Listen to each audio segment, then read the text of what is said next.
Hello, in this video, we're going to talk about property binding.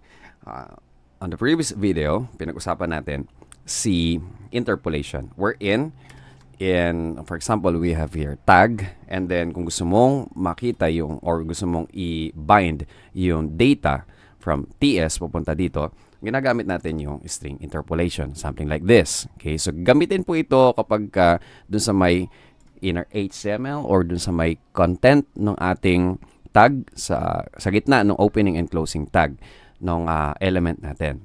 So dun natin ginagamit yung ating interpolation. But in here sa property binding, so gagamitin natin sa property binding na symbol is yung ating bracket. Yan, yung parang stapler na yan. And then ina-apply po natin yan sa mga attributes po natin. So, ano ba yung mga attributes? So, for example, we have ion image or img. So, we use src. Okay? src. This one is what we call attribute. Okay? And then, ito yung value natin. So, we use alt, for example. Alt. Okay? And then, let's say, for example, if you're familiar with ion input.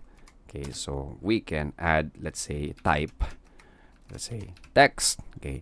Or kahit na, yan lang muna, type. So, this one is attribute, attribute, attribute. Yung mga attribute na yan, yung kulay orange na yan, yan yung ibabind natin. Okay, so again, manggagaling dito yung data natin, papunta dito. Normally, ginagawa natin, for example, src, static, shapes.svg. As you can see, this one is working. And then, sa alt natin, hello. Kapag ka namali, for example, yung image, lalabas ngayon yung hello.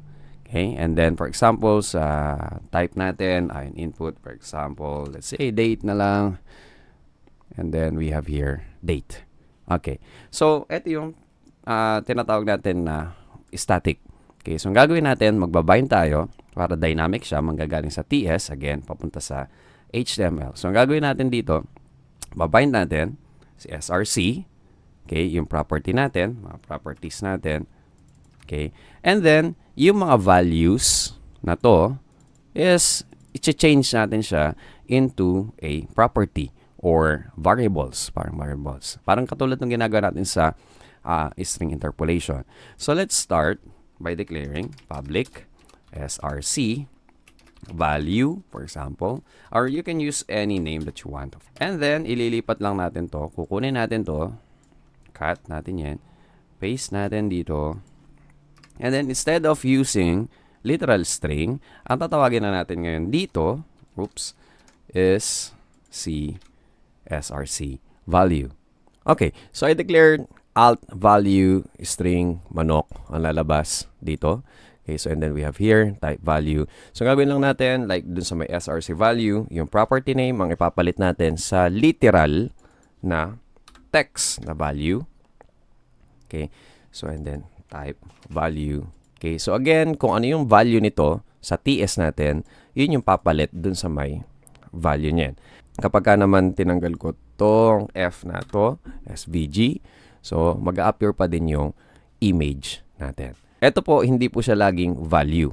Okay, pwede mong ilagay dyan, ganyan, src haha, and then yung src haha, yun yung ipapalit mo ngayon dito. So this is user-defined as well.